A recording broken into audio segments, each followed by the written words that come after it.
TV Maharashtra news, बातमी फक्त जनतेच्या हक्काची। दिनांक 5 जून जागतिक पर्यावरण दिनाचे औचित्य साधून भोकर तालुक्यातील भोशी येथील सौ सुमनबाई दिगंबर गायकवाड कृषीनिष्ठ पुरस्कार प्राप्त महिला सृष्टीफळ रोपवाटिका यांच्या माडरान शेतात 5000 झाडांचे वृक्षारोपण व वाटप करण्यात आले। त्या कार्यक्रमाचे प्रमुख पाहुणे माळवदे सर, अप्पर मुख्य कार्यकारी अधिकारी जिल्हा परिषद नांदेड, प्रमुख पाहुणे भाऊसाहेब बराठे, जिल्हा अधीक्षक कृषी विभाग नांदेड, डॉक्टर खंडेराय धरणे, अप्पर पोलीस अधीक्षक भोकर, विजय बेतीवार कृषी विकास अधिकारी नांदेड, राजकुमार रणवीर उपविभागीय कृषी अधिकारी किनवट, डॉक्टर संदीप जायभाये, सुरेश घोडवे तहसीलदार भोकर, मारुती मगरे मंडळ अधिकारी कृषी भोकर, रामहरी मिसाळ, दिलीप जाधव तालुका कृषी अधिकारी भोकर, राजकुमार रणवीर उपविभागीय कृषी अधिकारी भोकर, प्रकाशराव देशमुख भोसीकर माजी जिल्हा परिषद सदस्य नांदेड, तलाठी SD केंद्रे, कृषी सहाय्यक सीतावार, ग्रामसेवक गायकवाड व जिल्ह्यातील अधिकाऱ्यांसह परिसरातील शेतकरी मोठ्या प्रमाणात उपस्थित होते। प्रतिनिधी ज्योती सरपोते, तालुका प्रतिनिधी भोकर। नंदकुमार त्यांचा पाठपुरावा करत आहे म्हणून आज सगळ्याच मान्यवरांनी आमच्या गावाला टाइम दिला आणि आज सखोल असं मार्गदर्शन केलं, त्याबद्दल मी सर्वांचं हार्दिक अभिनंदन करतो। साहेब, आम्हाला शेतकऱ्याला सुद्धा खूप अडचणी आहे। जसं तुम्ही शेती केली, आमच्या काळामध्ये आम्ही सुद्धा शेती केली, आम्ही नांगर आणले, आम्ही दार दिलेत। आता आमचे गेले शेतकरी आमचे नाही, ती 2-3 उठून गेले। पहिला काळ असा होता की आम्हाला केळीला जर पाणी जर द्यायचं म्हणलं साहेब, नोकऱ्याच्या मागे बॅट्या करून राहायला होत होतं, दिगंबर राहायला लागत होती की नाही, गळी पुढे धनी माग, मग आळीपाळीनं ड्युट्या द्यायच्या, संध्याकाळी काम लावलं तर सकाळी त्याला सुट्टी द्यायची, असा तो काळ होता। आणि आज जर पाहिलं तर आपलं तंत्रज्ञान एवढं पुढे गेलेलं आहे आणि वेळोवेळी आपला कृषी विभाग असो, आपल्याकडून वारंवार सगळ्यांना चांगली माहिती मिळते। एक तुम्ही माहिती एखाद्या पेशंट डॉक्टरकडे गेल्याच्यानंतर डॉक्टरला बघितल्याबरोबर अर्धी बिमारी कमी होते, तसंच आमचे कृषी अधिकारी आले, कोणी आले तर आमच्या शेतकऱ्याला आपुलकी वाटते किंवा आपल्याला याच्यापासून काहीतरी आपल्याला ज्ञान मिळणं।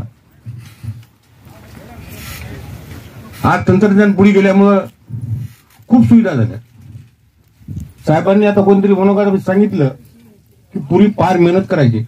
साहेब, आता मेहनतीचा विषय राहिला नाही, मेहनत करत ज्याची शेती आहे, मेहनत करायला कोणी तयार नाही, आणि जे चांगलं केलं त्याच्या मागे लागायला 1000 तयार असतात, पण त्याचा बोध घ्यायला कोणी तयार नाही। बा त्यानं चांगलं केलं तर आपण त्याच्या पाठीमागं जावं, त्यानं कसं केलं त्याच्यासारखं आपण करावं, कोण करत। आज आपण बघतो त्या मोबाईलमुळे याच्यामुळे लेकरं एवढे बिघडून गेलेत।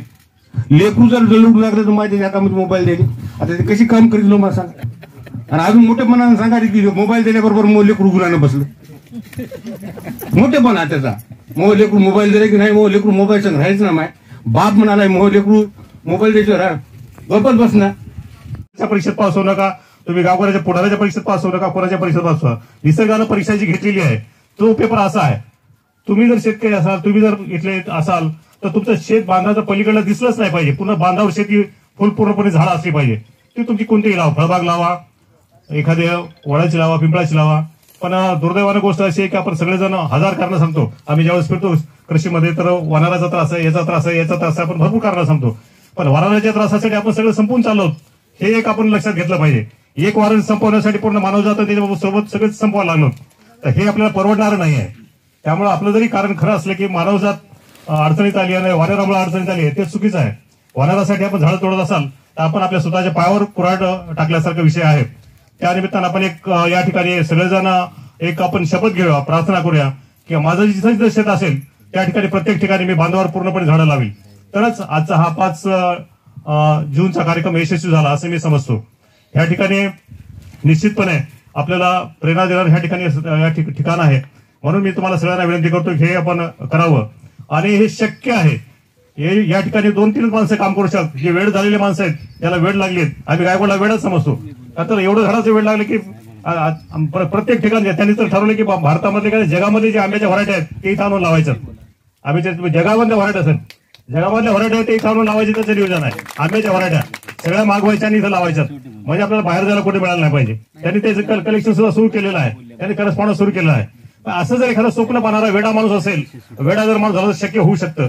आणि मला वाटतं आपण हे शेतकरी निश्चितपणे चांगलं कष्ट करतात. कष्ट करायला कोणीही शेतकरी कमी नाहीये. फक्त थोडंसं बघायचा आपला दृष्टिकोन आहे तो थोडासा वेगळा आपल्याला ठेवावा लागेल. तर निश्चितपणे आपण त्या ठिकाणी करू शकतो. आणि मला एक जवळपास 30-35 वर्षाची माझी सेवा झाली आहे. मी बघितलंय की जी लोक कापूस, सोयाबीन, तूर, मूग गुडीत घेतात त्याचं अर्थकारण कधीही बदललेलं नाही.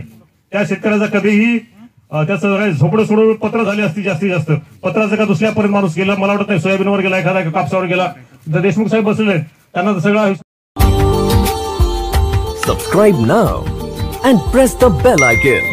Never miss an update.